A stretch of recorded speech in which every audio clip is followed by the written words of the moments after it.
Welcome to the East Bank Sports Show, proudly brought to you by the Fanatical Elves, a member of the Fans First Sports Network. Broadcasting live from the vibrant East Bank of the Flats in Cleveland, Ohio. Join us as we delve into the heart of Cleveland sports. It's your hosts, Noah and Matt. Cleveland, welcome back in to the East Bank Sports Show, the show where we talk all things Cleveland sports. Jeez, that's a great start. It's your boy Noah, here with your boy Matt. We got a special guest. Welcome in Shamari of Sports Opinion 1. Shamari is one of my co-workers at the Cavs. He also does sports content. Make sure you check his stuff out. Shamari, take it away. Tell the people a little bit about yourself. Well, I'm Shamari. My page is YouTube page, TikTok. I do everything sports related content, football, basketball, even sometimes baseball. But pretty much I'm just, I love sports. I always grew up on it. I played it, and hopefully one day I can make a career out of it. So yeah, that's pretty much it. For sure, man. And Matt, how are we doing, brother? Good to talk to you on another fine Monday night. I'm excited. We got some fun topics tonight. And we almost got out of it without having to talk about the damn Cleveland Browns for 1 week. But of course, there had to be some drama on the Monday after bye week. So let's get into it because Jed said, what? So for those who don't know, I'm going to show the tweet. Mary Kay put out an article today talking about what she was saying to Jedrick Wills. Matt, I'm going to have you read the tweet for me real quick. Is that okay? I'm going to put it on the screen so you'll be able to see it. Maybe. There you go. So Mary Kay tweeted out, Browns left tackle Jed Willis Jr. reveals he made a business decision not to face the Ravens on October 27th because he was hurt. The Browns moving forward benched him in favor of DeJuan Jones. I am so far over that, man. I have been over it. For those who don't know, for first-time listeners, Shamari, I don't know if you know this. I played offensive line for 11 years of my life. And the piss-poor effort, the piss-poor care to the sport of football that I hold near and dear, that I have seen from this man who has played left tackle for us for years now, infuriates me. I'm over it. Keep his ass on the bench. Let him walk in free agency onto someone's practice squad. Because if I saw I made a business decision and I'm a GM in the NFL, I don't want none of that in my locker room. What do you guys think? I mean, you paying a guy. He's made over $32 million over these 4 years in career earnings, and to not even to blame Andrew Berry and all, but he was a top 10 draft pick because you thought that you would get, your bang for your buck out of him. But honestly, so far, he hasn't shown anything, even like the amount of money that he's made. He hasn't proven that he's supposed to be making that type of money. And I just wanted to add a little thing. He also said to Jared Muller of the Browns, he said, you wouldn't want me to go out there and put 70% of your effort while you're injured, and then you have somebody else who can go out in there and give you 100%. From what I've just read, you have DeJuan Jones, a co-lineman who's been battling knee issues his whole career. And he has no problem going in there on a bum knee, a semi-spring knee. He has no problem doing that. So for you to just sit there and say you can't give your 70%, that says a lot about you and your character. Yeah, I agree with that too, especially with, DeJuan Jones playing out of position. He's a career right tackle. He's playing left tackle better than what we've seen out of Jedrick Wills. Matt, I want to turn it over to you. I know you're a longtime football player as well. The effort of Jedrick Wills has always been a pet peeve for us on this show. I want to hear what you have to say. Yeah, without, doubling down too hard, there's obviously the effort, bothers us both a lot when you look at a guy that's making generational money to play a sport, to entertain. Matt Stafford Super Bowl, sorry. He's making generational money to play a sport and entertain people. And like we were just saying, he can't go out there and do that. He's never lived up to the expectations. And I mean, here's the craziest part to me, I think, is you see these business decisions all the time where it's like, hey, this guy's kind of banged up. We're going to bench him for the week. That's always an organizational decision, it's a team decision. This sounds like and looks like it was just him saying, I don't want to do it this week. I'm out of here. And clearly that's what it was because he got benched for it. And he was saying it sounds like it'll be the rest of the season moving forward. Not a good enough player to do that. I can't fathom going up to your coach and just being like, yeah, no, I'm not playing this week. I'm hurt. Without a trainer involved, everything else. And is he injured? Probably a little bit. Aren't we all when we play football at some point? Isn't that how it always goes? You know what I mean? I mean, it's just so infuriating. Go ahead. I don't mean to cut you off, but I mean, you got Denzel Ward, who's been concussion after concussion, it seemed like, and he's still laying it out on the field every game. Even if 100%. he's not even supposed to be playing, he still plays. So, I mean, yeah, I don't. Yeah, it's infuriating. I'm ready to get him off of this roster. He sounds like a complete cancer. I'm sorry to drag a guy when he's down and getting benched, but goodbye and good riddance, Jedrick Wills. Gentlemen, that's enough of the Cleveland Clowns. And yes, I said clowns on purpose because I am sick of talking about them when we have so much more fun, entertainment, excitement going on just a couple blocks down the road at the Rock, at Rocket Mortgage Fieldhouse. The Cleveland Cavaliers, we're sitting 15 minutes before their next game, are 11-0. 11-0? 10-0? 11-0. 11-0. Yes. Okay, sorry. Are 11-0. So I want to open to the floor. What is the biggest surprise for the Cavs this season? Who is jumping off the page for you guys thus far into the 2024-2025 NBA season? Shamari, I'll let you start the last one. I'm going to let Matt start this one, and we'll roundtable it from there. I mean, I think there's, a pretty obvious layup answer here. So I'm going to go the other route and go somebody not playing on the court, but I'm going to go to Kenny Atkinson.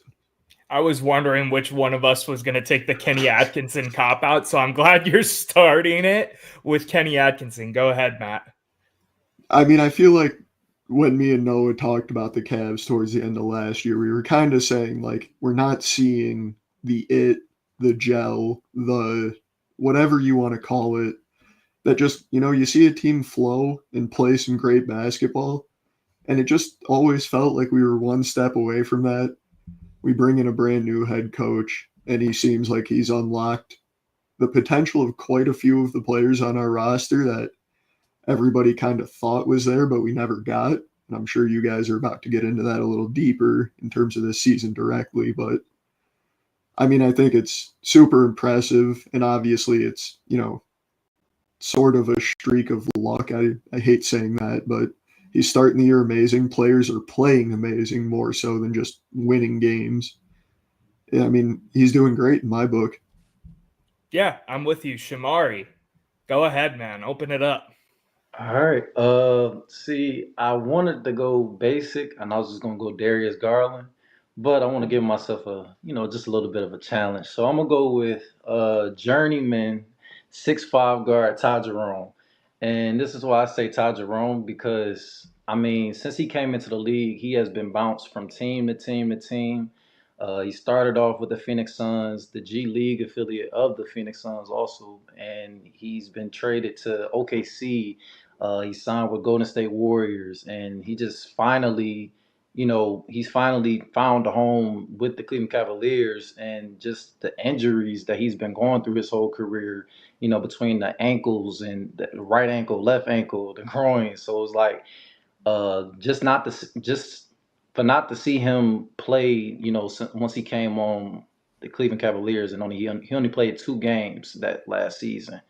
And for him to just bounce back and just pretty much hop into a role immediately under a new coach, under a new system, and really balling. Like through these past 10 games, he's been averaging 10 points, 3 assists, shooting 61% from the field and 58% from the three. And it's just because he's 6'5", he can play multiple positions, whether it's the point guard spot or the number 2 spot. So he's definitely been that igniter for them coming off of the bench, and I'm looking forward to it. Looking forward to him playing even more. Yeah, I'm with you. Ty Jerome gets a shout out in our next topic we'll get into after break in my breakdown.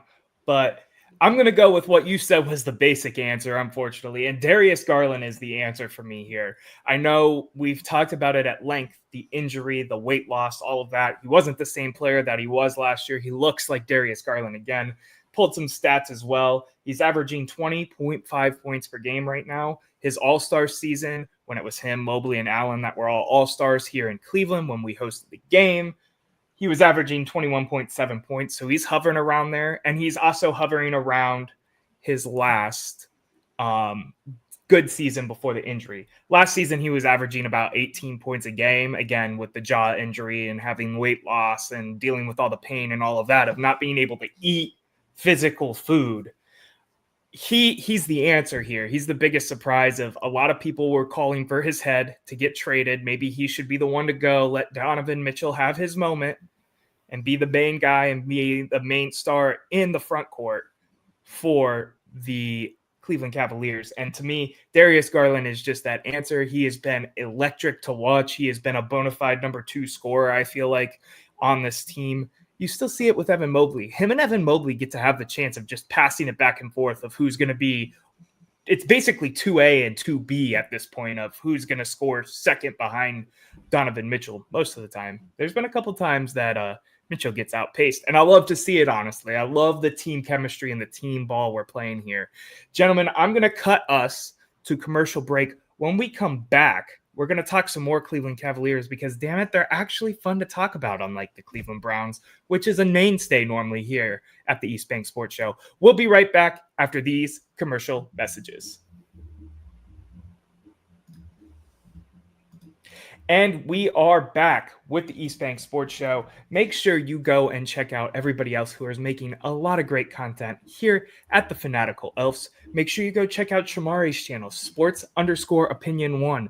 He's making some good content over there. I've checked out a few of his videos. You know, we're friends from the Cavs, so of course I got to support the boy. Watch his stuff on Instagram all the time.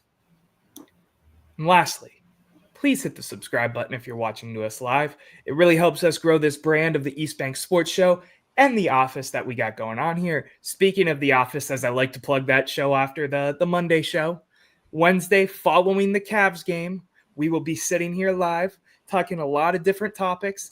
Unfortunately, Eric is the host this week. People understand that joke if you listen to that show. But let's get back into it. Let's get back into everything that we got going on. Way too early award predictions. Do you think there's anybody on this team that has a shot for some of these awards that come at the end of the season? I know we're way too early, but it's a fun one. It's a fun topic to have when you're the hottest team in basketball talking about award predictions. I teased it, so I'm going to go in real quick, and then I'll pass it to Shamari. Then we'll go to Matt. So, Sixth Man of the Year. Shout out that boy Ty Jerome. It's time for him to potentially get an award. I could see it happening if he continues to play at this clip.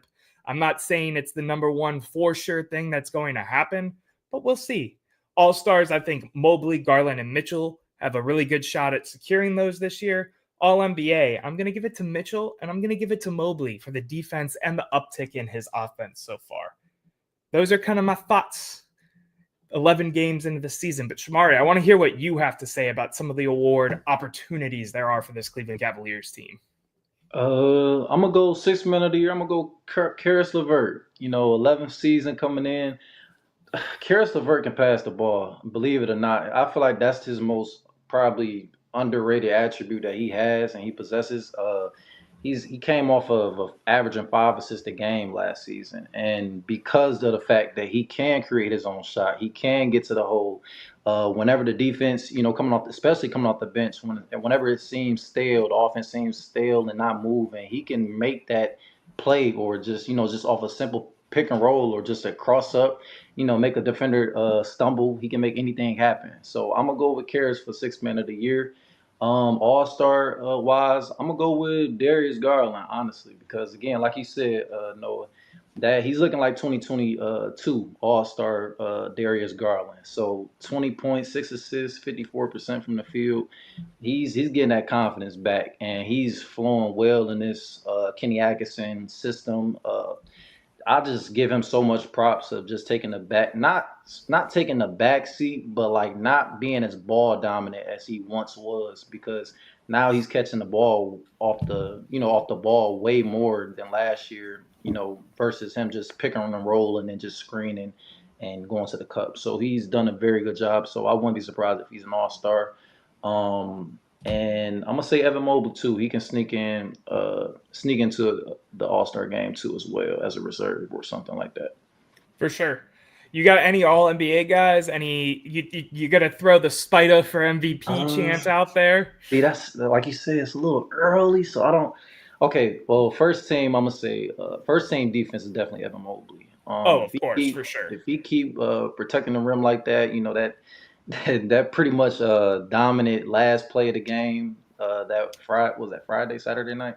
Friday, the Brooklyn or Saturday, Brooklyn. Yeah, him just sealing that block, he's dominant. He's getting real comfortable out there now. You can see it, especially shooting it from 3 too as well. 100%. Yeah, so yeah, I can see that. Matt, what are you thinking, my boy? I mean, personally, I love the Darius Garland to the All-Star game pick. I think he's only going to get more comfortable in a new system in the new season as he's coming back off some pretty serious injuries, and he's going to get better. So I love that pick personally. And then I'm going to double down on my Kenny Atkinson love and say he's winning Coach of the Year. I mean, I know that's not a crazy hot take. He's currently like a 300-point favorite according to Vegas, but I mean, he's going to keep this ball rolling. We're going to have a pretty good year for the Cavs, and it's going to be a Coach of the Year and hopefully a few more awards coming to Cleveland. Yeah, it's something about the new coaches in Cleveland that just click for some reason. Kevin Stefanski in 2020. Stephen Vogt just got nominated for AL Manager of the Year this year, and now Kenny Atkinson. We are moving closer to thinking of that thought process of why wouldn't he get Coach of the Year? Obviously, there's still 70-plus games left in this NBA season for the Cleveland Cavaliers. Way too early, completely optimistic, coping a little bit. Just gotta have some fun with it. Lastly, we're gonna go full blown. We're gonna go all the way in on the way too early thoughts, comments, predictions. The Cleveland Cavaliers are barring on the best basketball team in the NBA right now. 11-0, playing the Bulls here in about 10 minutes. Can they win the finals? How do you guys feel about this team's chance to win the finals, knowing what you know from seasons past, knowing what you know about the East and the NBA structure as a whole? Matt, what are you thinking, man? I mean, look, I know everybody says this, and their record doesn't show it, but the Bucks are a very good basketball team, and we beat them twice. The list of teams that we have beat in this 11-game run are not any of the worst teams in the league. We've beat some very competitive basketball teams. Now, granted, I get a 7-game series is a lot different from playing a team once or even twice in a row. But we've shown we can beat a majority, if not every team in the league. There's no reason we couldn't win a finals. I think as long as we keep this level of play going and we have, the playoff run that you need, players stepping up when the lights get bright, I'll leave that comment there. And, yeah. Shamari, let's hear it, man. Honestly, when I saw this question, Noah, this is my favorite question. I couldn't wait to answer this because absolutely the Cavs definitely can make the finals because the East is just as open as it was last season to me, in my opinion. Because, I mean, the Knicks, fast forward this year, they still have a lot of things to figure out with that big three.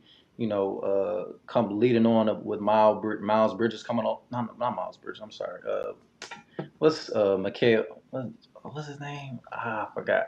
But the Knicks, they still need to figure out Mikal Bridges. They need to figure out a lot with that big three and create some type of chemistry The 76ers, as long as Embiid is not being 100% and not playing, they will always suffer without him and their big man. That's their big piece to their offense and what makes them them. And then, like you said, with the Bucks, I honestly think, again, Giannis with the injury issues, I just feel like Dame, we've already seen Dame in Portland. He can't do it by himself. He needs that sidekick. He needs that other guy to, help him up when he's not, clicking. So I don't really see the Bucks as a challenge right now. And because I only see the Celtics as a big challenge once again. But as long as we stay healthy, we definitely could have beat them last season if we were 100%.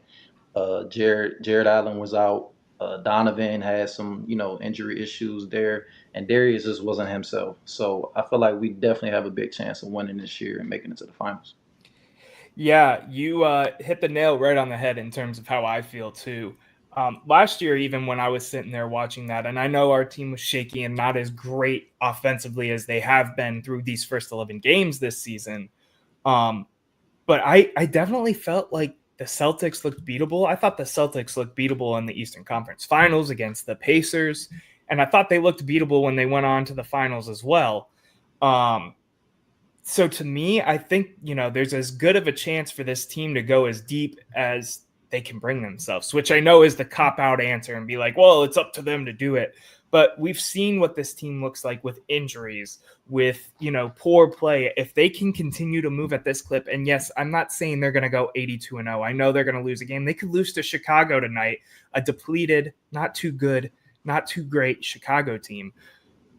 But if they continue to play at this offensive output, if they continue to play this level of defense, whether that be 50 wins, 60 wins, 70 wins on some crazy shit, there's no reason this team can't go deep and this team can't go far, regardless of where they're seated, regardless of the matchup.